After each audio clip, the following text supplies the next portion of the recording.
Ustadz,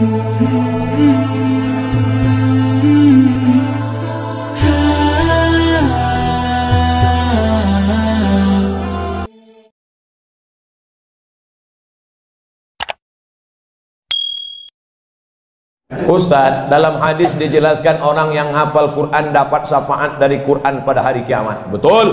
Apa hadisnya Pak Ustadz? Ada tuh, cari aja lah sendiri. Iqra'ul Quran, bacalah Al-Quran. Fa innahu ya'ti yaumal qiyamah. Quran itu nanti datang pada hari kiamat.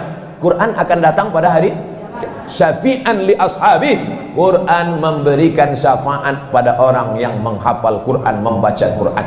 Anak-anakku yang hafal Quran, datang Quran memberi syafaat. Anak-anak yang hafal Quran, dia pula bisa memberikan syafaat pada orang tuanya. Diletakkannya di atas kepala emaknya, kepala ayahnya, tajun minan nur, ada mahkota dari cahaya. Mudah-mudahan bapak-bapak, ibu-ibu termasuk yang dapat mahkota dari cahaya. Jadi tentang Quran akan datang memberikan syafaat, tidak ada ikhtilaf, baik yang menghafal maupun yang membaca. Apakah kalau orang hafal baca Quran berbuat dosa tetap mendapatkan syafaat hari kiamat? Dia paling ngeri azabnya. Atamuruna nasa bil birri, kau suruh orang buat baik, wa antum tatslunal kitab, sedangkan kau rajin baca Quran. Maka orang yang tahu azabnya lebih hebat daripada yang tak tahu. Tapi jangan gara-gara ini pula tak mau ikut pengajian. Ibu tak ikut pengajian. Enggak, lebih baik aku tak tahu aja. Nanti kalau aku tahu ngeri azabnya. Ibu kenapa tak pakai jilbab? Aku tak tahu. Agak telat. Oh, banyak air minum nih. Anda ingin minum, minumlah Ainikua, produk umat Islam. Kayakan umat Islam dengan mengkonsumsi air minum dan makanan berlabel halal. Produk umat Islam Ainikua, like and share. Nah, kalian tinggal potong-potong aja video itu. Saya tak minta royalti. Tapi kalau dikirim nanti ku kasih nomor rekening. Jadi kesimpulannya, kalau kita sudah belajar, kalau kita sudah ngaji, kalau kita sudah paham Quran, baik yang tahu maupun tak tahu, supaya menghindari dosa. Hijrah bukan pindah rumah, hijrah bukan pindah masjid, hijrah bukan pindah tahun. Hijrah adalah manhajaros sayyiat, meninggalkan dosa. Mudah-mudahan yang dulu pacaran-pacaran sore ini putus. Takut. Apakah kurban dari hewan yang halal itu suci? Apakah kotoran hewan yang halal itu suci? Enggak. Tak kau makan tai kambing. Karena saya dengar di satu majelis kotoran itu suci. Salah dengar itu. Tai kambing, tai ayam, mana pula suci tai ayam? Asal dia kena kain, cuci. Kita udah berwudu, tiba-tiba terpegang, apa lembek-lembek, tai ayam, cuci batal, wudu balik. Ini salah dengar nih. Makanya pengajian itu rekam, dengar balik sekali lagi, dengar lagi, dengar. Rupanya mikrofon itu rusak. Kotoran dari hewan yang halal itu adalah najis. Rupanya putus mikrofon. Hukum membantu menerima orderan ojek online makanan yang haram. Kita kan tinggal di negeri mayoritas muslim. Tentu di sana ada saudara-saudara kita dari minoritas yang sama kerja dengan kita. Transparan. Yang mau dijemput ini siapa? Makanan yang mau dibawa ini terbuat dari apa? Maka antarlah yang halal. Kalau tidak kita khawatir ikut dalam syubhat, bermusyarakah, berkontribusi dalam perbuatan haram. Bisa itu diatur. Ini makanan yang mau dibawa ini makanan halal, ini makanan haram. Untuk kawan-kawan kita, saudara kita sebangsa setanah air tapi tak seagama dengan kita, ada yang ngurus ini urusan kita, supaya rezeki kita berkah. Jangan semua mau diantar. Aku Pak Ustaz udah kerja nih, payah kali aku cari duit, semua ku antar. Jangankan babi, setan pun ku antar. Minta betul. Bagaimana cara mengatasi iman saya naik turun Pak Ustaz? Emang teh naik turun? Teh celup. Al-imanu yazid, iman bertambah, wa yanqus, berkurang. Yazidu bit ta'ah, iman bertambah dengan ketaatan, wa yanqusu bil maksiyah, iman berkurang dengan perbuatan maksiat. berada di masjid tempat orang baik, bersama orang-orang baik, dalam majelis ilmu yang baik, iman naik full. Pulang dari masjid, duduk di tempat tak baik, bersama kawan-kawan yang tak baik, lowbat. Oleh sebab itu senantiasa istiqomah dalam kebaikan, insyaallah. Amin. Berkawan sama orang-orang baik-baik. Yang masih setengah-setengah hijrah, ikuti majelis yang baik. Komunitas hijabers, komunitas sedekah, komunitas anak muda hijrah. Sehingga dengan komunitas itu grup-grup WA-nya pun grup-grup yang baik-baik. Karena kita akan terpengaruh dengan lingkungan. Mau tak mau, suka tak suka, kita ini lemah dan akan dipengaruhi oleh lingkungan. Kalau sudah kuat, baru pengaruhi orang lain. Jangan kita lemah mau pengaruhi orang lain. Tukang pancing dilarikan ikan. Kenapa kau berkawan sama dia? Aku mau membuat dia tobat, Pak Ustaz. Jadi aku duduk sama dia. Waktu mereka pesta sabu-sabu, aku mau ceramahi mereka. Rupanya 2-3 kali dia pula sakau. Belum kuat. Bolehkah kita mendoa orang yang sudah buat zalim kepada kita dengan doa yang lebih pedih dari yang kita rasakan? Wah, ini nyindir saya. Orang-orang yang membuli saya, haters itu, tak pernah saya doakan jelek-jelek. Selalu saya doakan, ya Allah, kalau mereka orang Islam, berikan mereka istiqamah. Kalau mereka belum Islam, beri mereka hidayah. Allahumma hdi qaumi fa innahum la ya'lamun. Nabi Muhammad SAW dilempar keningnya, pecah pelipisnya, berdarah, patah giginya, basah terompah kayu sendal selopnya dengan darah di Taif, dilempar dengan batu. Apa balasan dia? Allahumma asallah an yukhrij min aslabihim man ya'budullaha wa la yusyrika bihi syai'a. Semoga Allah mengeluarkan dari tulang sulbi mereka anak cucu yang mentauhidkan Allah, la ilaha illallah Muhammadur Rasulullah. Jadi jangan dibalas dengan ya Allah, kalau bisa cepat dia mati, kalau bisa jangan langsung mati, kalau bisa buat dia stroke agak 6 bulan. Jangan ajari Allah, ya Allah sakit kali kurasa, kalau bisa balaslah gini cara balasnya Allah. Apa pula kita menggurui Allah? Serahkan sama Allah. Ya Allah, ini hamba engkau ya Allah, kuasamu untuk membalasnya, kuserahkan dia kepada engkau ya Allah. Allah berikan balasan yang tak terlintas dalam pikiran kita. Afwan sebelumnya Ustaz, saya berapa kali mimpi bertemu dengan Ustaz. Wow, amazing. Dalam mimpi itu saya bersalaman dengan Ustaz dan saya mencium tangan Ustaz.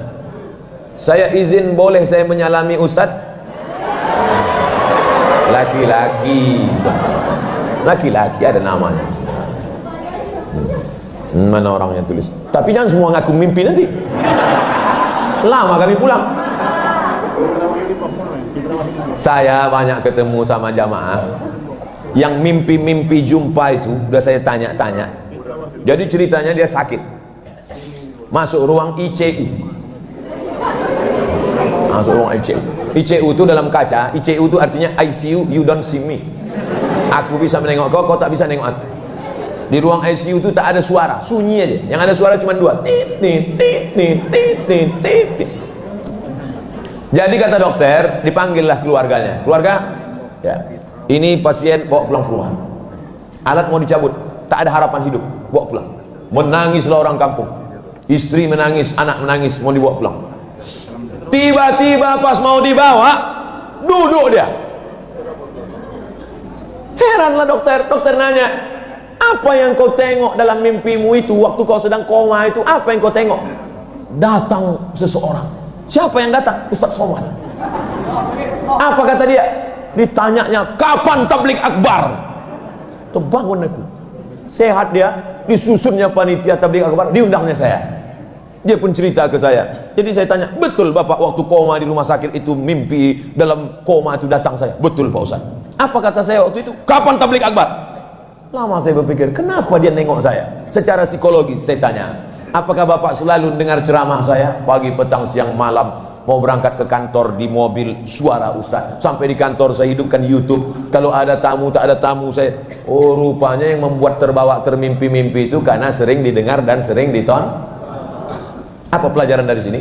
Kalau selalu mendengar ceramah, selalu menengok ceramah, maka saat koma yang datang adalah ceramah. Bayangkan kalau selalu nonton K-pop. Yang suka nonton film India, kira-kira waktu sedang koma itu siapa yang datang?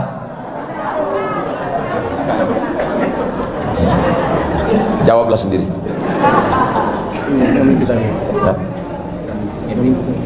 Masya Allah, Masya Allah, tabarakallah. Nanti saya jawab, duduk. Apa hukumnya orang berfoto? Foto tidak patung. In kanat lahu zillun ajma'al ulama ala tahrimihi. Begitu kata Imam Al-Hafiz Ibnu Hajar Al-Asqalani. Kalau ada bayang-bayangnya, maka ulama sepakat bahwa dia haram. Kata Ibnu Hajar Al-Asqalani. Kalau ada bayang-bayangnya, ulama sepakat haram. Ada bayang-bayangnya? Itu ada bayang. Tengok. Nampak? Ke kiri, ke kanan. Jadi yang haram itu adalah HP saya pula tak mati. Kalau ada bayang-bayang baru haram, yaitu patung. Patung pun yang haram itu kalau lengkap dari ujung rambut sampai ujung kaki. Ibu, bapak yang di rumahnya ada patung merpati di kamar, lengkap dari ujung muncung sampai ujung ekor. Balik dari sini, potong kepalanya. Kalau dipotong dia boleh, tapi kalau dia utuh itu yang haram. Ada syarat pertama, ada bayang-bayang. Adapun gambar yang di kertas maka tidak haram. Nah, ini tentang masalah apakah gambar, apalagi foto. Foto tak haram. Jadi kalau ada foto tak haram. Tapi foto bisa jadi haram bukan karena fotonya, tapi karena posenya. Perawet belum akad nikah, belum nikah, tapi gambarnya macam udah nikah 3 tahun. Bagi yang mau nikah nanti, kalian mau buat foto perawet, pakai jilbab panjang, dibuatlah foto tak berdekatan jauh, satu di sudut kiri, satu sudut kanan. Bisa, satu di sudut sana, satu di sudut sana, lalu kemudian ambil korek api pakai benang. Bisa dibuat pose, tak perlu pegang-pegang, na'udzubillah. Apa hukum foto wanita dibuat di WA jadi profil WA-nya atau di Facebook? Jangan. Ramai-ramai boleh. Ramai-ramai 20 orang. Kami sedang pengajian. Boleh untuk syiar, undangan. Tapi kalau sendiri jangan. Pertama, foto itu bisa dirubah. Maaf cakap, ada apps, ada software, ada perangkat yang bisa membuat merubah. Dulu ada merubah muka jadi tua. Tapi ada yang mengerikan, maaf cakap, berubah dari gambar berbaju menjadi yang tak berbaju. Berdosa orang jadinya. Yang paling mengerikan lagi, kebetulan dia suka dia sama gambar ibu, suka dia sama gambar anak gadis, berbuat dosa dia gara-gara itu. Berbuat maksiat dia. Na'udzubillah. Yang paling mengerikan lagi, diambilnya foto itu, dibawanya ke dukun, disantetnya. Oleh sebab itu yang punya foto-foto robah gambar lain, gambar kucing, gambar ayam. Kalau wanita maaf cakap sedang haid halangan, kan tak boleh dia baca Quran Pak Ustaz. Tapi kalau baca zikir pagi petang yang ada surat-surat Qurannya Pak Ustaz, ayat Quran jangan baca. Kecuali ayat itu doa. Kalau ayat itu doa boleh. Contoh, subhanalladzi sakhkhara lana hadza wa ma kunna lahu muqrinin wa inna ila rabbina lamunqalibun. Itu ayat Quran, tapi dibaca waktu naik pesawat. Naik sepeda Pak Ustaz, baca juga tak apa-apa. Atau Rabbana atina fid dunya hasanah wa fil akhirati hasanah wa qina adzabannar. Itu ayat Quran, tapi dibaca sebagai doa maka boleh. Adapun dibacanya pagi petang, qul huwallahu ahad, Allahu samad, tak boleh. Lillahi ma fis samawati wa ma fil ard, tak boleh. Ayat Quran, zikir-zikirnya aja baca. Subhanallah bihamdihi, subhanallahil azim, bismillahilladzi la yadurru ma'a ismihi syai'un fil ardi wa fis samawati wa fil ardi. A'udzu bikalimatillahi tammati min kulli syaitani wa hamati wa min kulli ainin lamah. Zikir-zikirnya aja baca. Ayat Qurannya nanti dibaca setelah suci. Saya agen asuransi syariah. Kita jual produk wakaf. Syarat dan ketentuan MUI. Apa hukum asuransi syariah di mata Islam? Mana fatwa DSN, Dewan Syariah Nasional?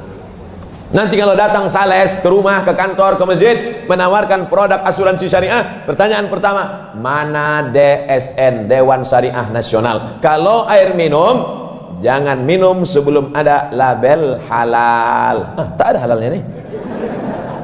Ada namanya Ainikwa, ada halal. Nih dia, nih label halal. Label halal jangan diminum kalau tidak ada nomor registrasi. Ini dia nomor registrasi. Ini lambang di atas, ini nomor registrasi di bawah. Karena yang tidak ada nomor registrasi pasti tak terdaftar di Majelis Ulama Indonesia dan LPPOM, Lembaga Balai Pengawas Makanan, Obat dan Makanan. Adapun untuk ekonomi, maka fatwanya bukan dari MUI, tapi dari DSN, Dewan Syariah Nasional. kalau asuransi itu ada fatwa DSN-nya, lanjutkan. Tapi kalau tak ada, jangan. Ada riba di dalamnya. Kami mendoakan Ustadz semoga selalu mendapatkan keberkahan dalam hidup. Amin. Kami mau menanyakan tentang adanya upaya pergeseran masjid dengan alasan kepentingan bisnis. Bagaimana perihal tersebut Pak Ustadz?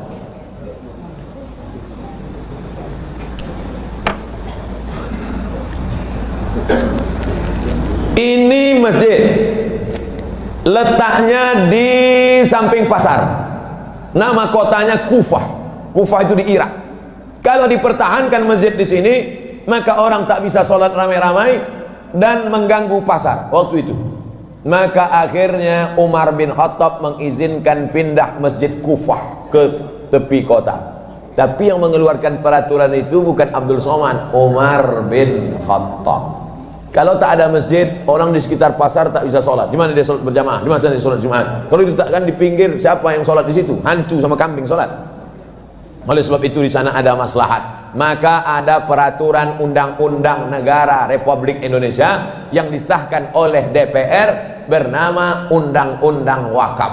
Tidak boleh menggeser wakaf ke tempat yang lebih rendah, tak boleh menggantikan wakaf. Itu semua sudah diatur, ada namanya Undang-Undang Wakaf. Cari di internet, Google Undang-Undang Wakaf PDF, enter, nanti nampak di situ. Jangan sembarangan dengan wakaf. Kalau zaman dulu enak saja orang, wakaf kakeknya, wakaf datuknya, wakaf ayahnya, diambilnya balik.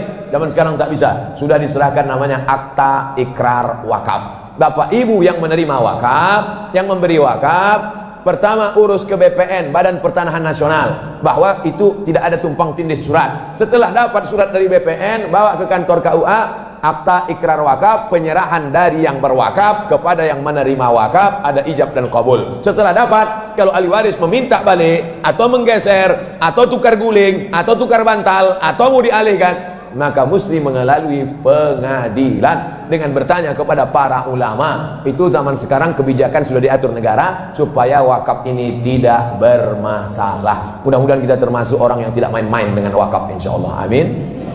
Ala hadhihin niyah, untuk niat yang baik-baik, wa kulli niyatin salihah, semua yang bagus-bagus, supaya anak-anak kita jauh dari narkoba, supaya anak-anak muda ini selamat dari seks bebas, supaya yang berwakaf dapat limpahan balasan pahala. Ala hazihin niyah, untuk niat yang baik. Al-Fatihah.